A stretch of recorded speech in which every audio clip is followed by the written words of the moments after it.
Oi gente, tudo bom? Pessoal, eu vou seguir aqui, né, atacando aqui alguns probleminhas gerais, né, de física geral, né? Hoje eu vou resolver aqui, discutir com vocês, perdoe pelos desenhos, eu não sou muito bom de desenho eu não sou bom em escrever em absolutamente nada, e principalmente com essas mesinhas digitais, tá bom? Então esse é um problema, né, que é clássico da massa-mola. O que é o problema da massa-mola? É o problema que a gente estuda em física básica desde o segundo grau, desde o ensino médio, né? Que é basicamente uma massinha M presa numa molinha de constante elástica K.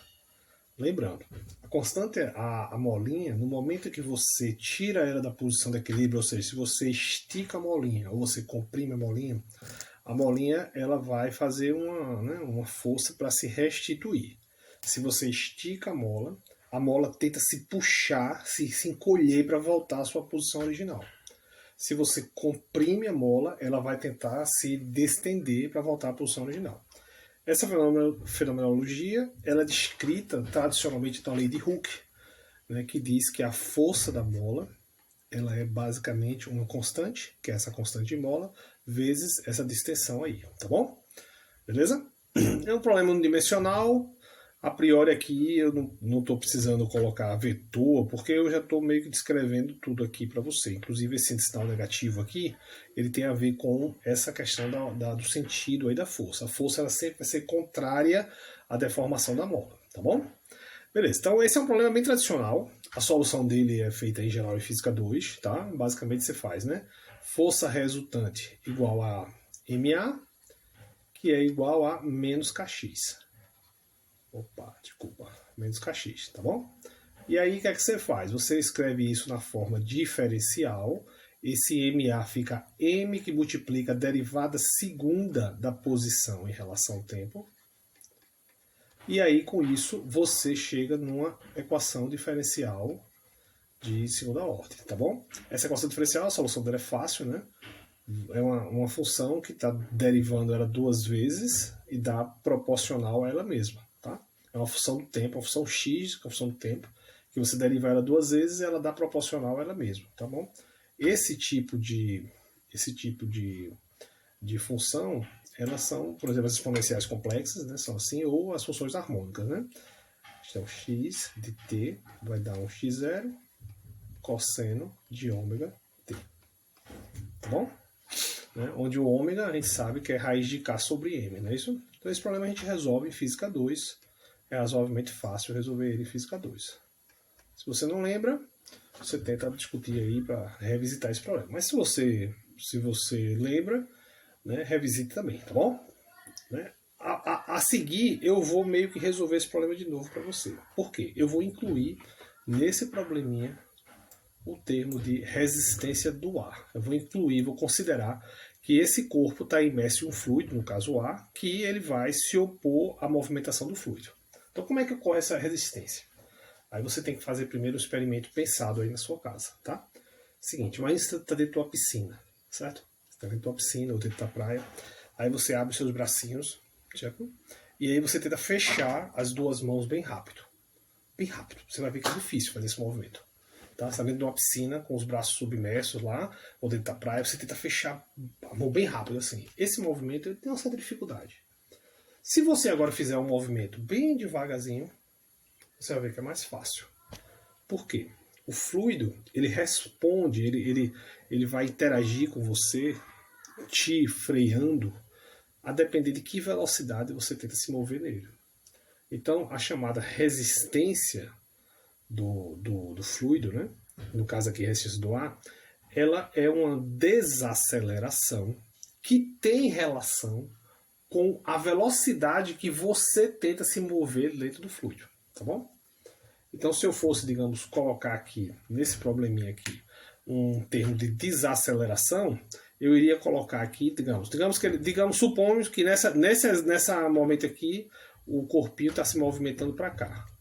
Lembrando que isso aqui é um comportamento oscilatório, isso é o MHS, né? Então ele vai ficar se movimentando direita, esquerda, né? Digamos que nesse exato momento aqui que eu bati essa fotinha, ele esteja se movimentando para a direita da tela. Então a resistência do ar vai ser para cá, tá bom? Então esse seria o termo de resistência do ar, tá bom? E esse termo, ele é basicamente proporcional à velocidade, tá bom? Onde esse constante beta aqui é uma constante de, digamos, de atrito, vamos dizer assim, né? Ela que vai dizer o quão forte esse atrito é. Essa constante ela tem várias dependências com a densidade, dependências com algumas particularidades aí, com a área de contato, né? Se tiver uma área de contato grandona, essa constante é grande. Se tiver uma área de contato pequenininha, essa constante é pequenininha.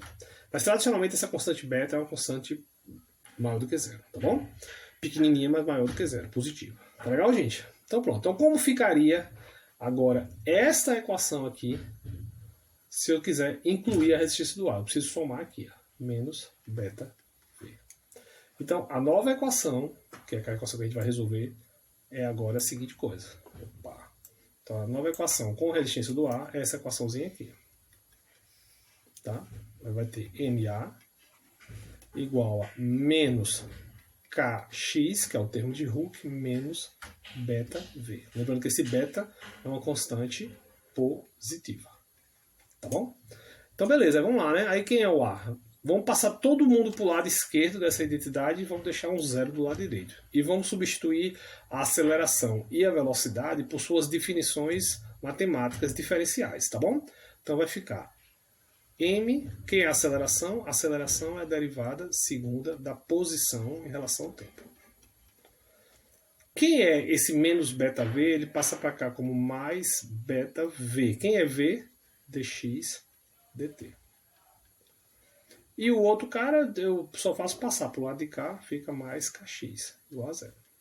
Pronto, essa é a equação do movimento para um sistema massa-mola, ou seja, um oscilador harmônico, né? Na presença do termo de resistência do ar, tá bom? Beleza? Eu estou tentando escrever um D um pouquinho mais bonitinho aqui. Beleza, gente? Então é isso. O termo de resistência do ar é exatamente esse termo beta aqui. Se você bota beta igual a zero, esse termo vai embora e você volta para o MHS, para o movimento harmônico simples, tá bom? Como é que você resolve esse problema, gente?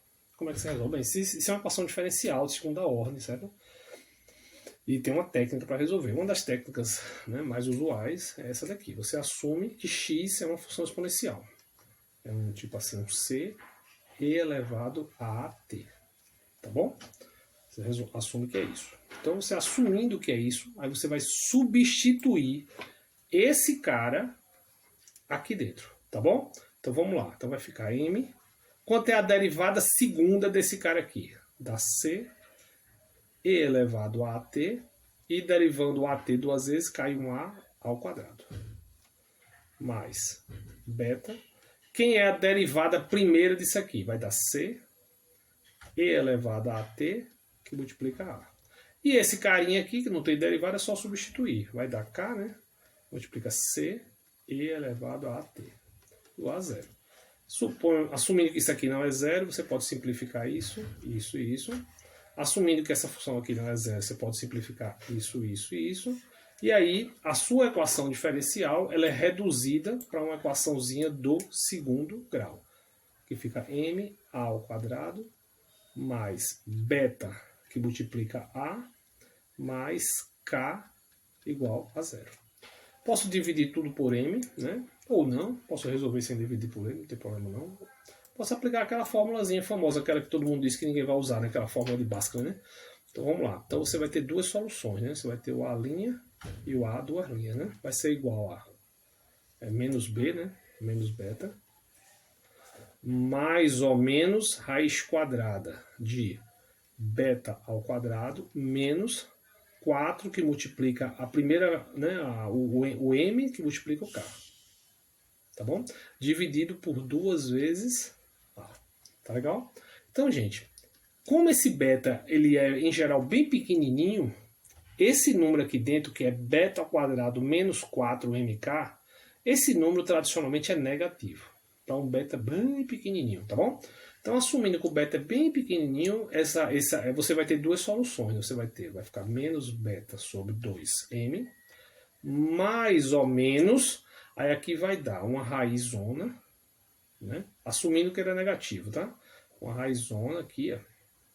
Beleza? Aí eu vou botar aqui, ó, menos 1, que multiplica 4mk menos beta 2, tá bom?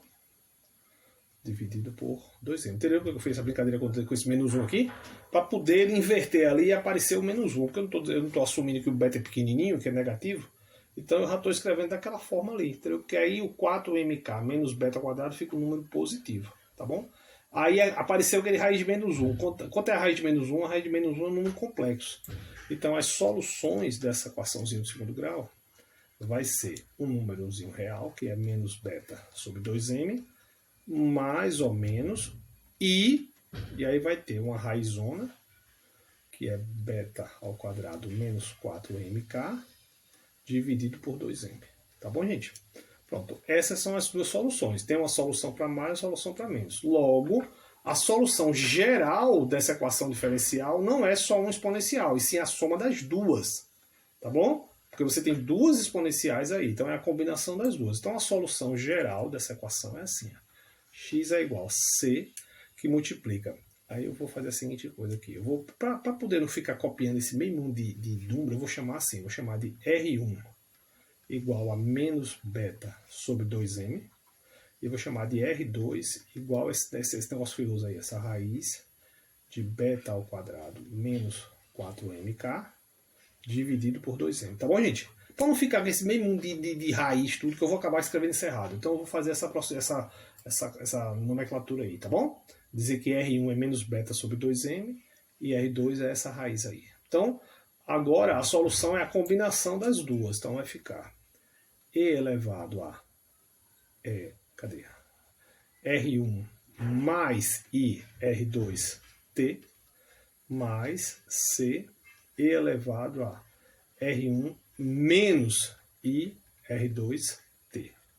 Entendeu, gente? Ó, onde tinha A aqui, onde tinha o A aqui, ó, eu botei os valores de A, que são dois. Um com mais e outro com menos. Compreenderam? Aí vamos embora. Aí, velho, agora eu vou... Observe que esse C vezes exponencial de R1t aparece nos dois. Aí eu vou botar o bicho em evidência. Vai ficar C, né, E elevado a R1t. E aqui vou abrir um par então. Vai ficar E elevado a I R2t mais E elevado a menos I R2t. Compreenderam? O que é isso daqui, gente? Isso daqui, gente, é uma identidadezinha trigonométrica, tá? E elevado a Iθ mais E elevado a menos Iθ dá duas vezes o cosseno de θ, tá bom, gente? Então, esse termo que está dentro do colchete, esse carinha aqui, ele, na verdade, pode ser substituído, né? Você repete a primeira parte. Então, esse termo aqui que está dentro desse colchete, ele vai dar duas vezes cosseno de R2, que multiplica T. Como esse cosseno aqui é o cosseno de uma coisa real, um R2, um número real, vezes tempo, isso aqui é uma função oscilatória, só uma harmônica. E o que é esse cara da frente aqui? Vamos descobrir o que é esse bicho da frente. Então vamos lá. Então a solução geral vai ser 2 vezes uma constante, isso é só uma constante, E elevado. Agora vamos dar o nome aos bois. Quem é R1? R1 é menos beta sobre 2m, que multiplica T. E aqui vai ter um cosseno de uma coisa que é um R2, que é um outro número real, vezes T. Isso é uma função harmônica, uma função oscilatória, que recupera o comportamento oscilatório lá do sistema massa-mola, que a gente viu em Fusca 2. E o que danado é isso aqui? Isso aqui é a amplitude. A amplitude do movimento é uma função do tempo. E que função do tempo, gente? Que função do tempo? É uma função do tempo que tem um decaimento, olha o sinal de menos aqui. Então, a amplitude desse movimento, ela é uma constante, E elevado a menos beta sobre 2mt. Eu lembro que eu disse lá no começo que o beta era positivo. Beta é positivo, a massa também é positiva. Então, essa razão, beta sobre 2m é algo positivo. Se é algo positivo, essa função aqui indica que você tem um decaimento com o tempo. Isso é uma exponencial, um decaimento exponencial. Então, se você for fazer um gráfico, por exemplo... Opa, derrubei aqui o mouse. Não. Defeitos especiais. Aqui tem edição não, viu? Aqui é o vídeo raiz. Se você for fazer um gráfico só dessa amplitude, Bota aí um gráfico só da amplitude, viu? Cadê o gráfico só dessa amplitude, desse Azão aí, que é a amplitude do movimento. Ele vai ter assim comportamento. No tempo zero, essa exponencial aqui vai para zero. Então, no tempo zero, o A dá esse valor aqui, que é aproximadamente 2 vezes C. No tempo infinito, tempo longo, fica E elevado a menos infinito, vai para zero. Então, meu amigo, isso aqui é aqui. Ó. Né? Então, esse movimento do oscilador, para tempo curto, ele tem um comportamento tipo um cosseno, ele fica oscilando, o corpinho que fazer isso. Mas com o termo de frenagem devido à resistência do ar, o que é que vai acontecer com a amplitude? A amplitude vai para zero. O que quer dizer a amplitude vai para zero? O oscilador vai parar. Que é isso que acontece. Você pega um sistema massa-mola, puxa o bichinho e solta, ele vai, daqui a pouco ele para. Entendeu? Então é isso. Então esse é o clássico problema do oscilador harmônico com o termo de resistência do ar. Tá bom, gente? Então vamos estudar isso aí para a gente discutir isso em breve nas aulas, viu? Um abração para vocês aí. Tudo de bom.